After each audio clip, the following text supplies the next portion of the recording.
कैसे लगाई हो लाली लिपस्टिक पे छौलस महंगाई फेर लभली हम कैसे लगाई महंगाई टाइम से हमरा एको पल ना पटी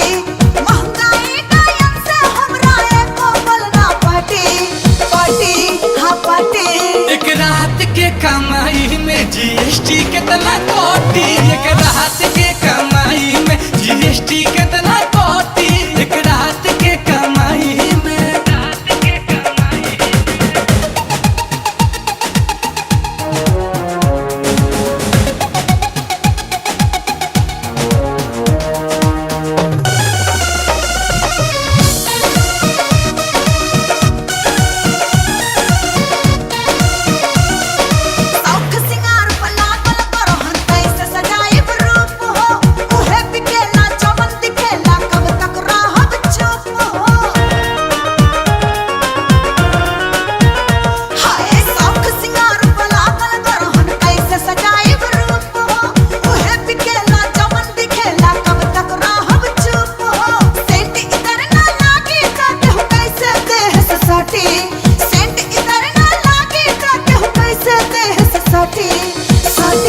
एक रात के कमाई में जीएसटी कितना कोटी एक रात के कमाई में जीएसटी कितना कोटी एक रात के कमाई में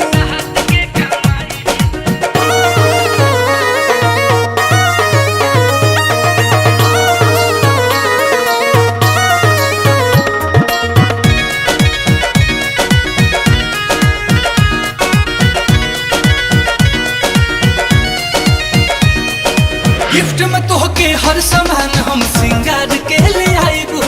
लाइफ स्टाइल बदलब तोहरे बदे कमाईबो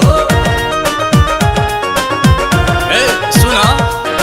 गिफ्ट में तोहके हर सामान हम सिंगार के ले आईबो लाइफ स्टाइल बदलब तोहरे बदे कमाईबो प्यार करब खुल्ला खुल्ला चाहे होई मुनाफा घाटी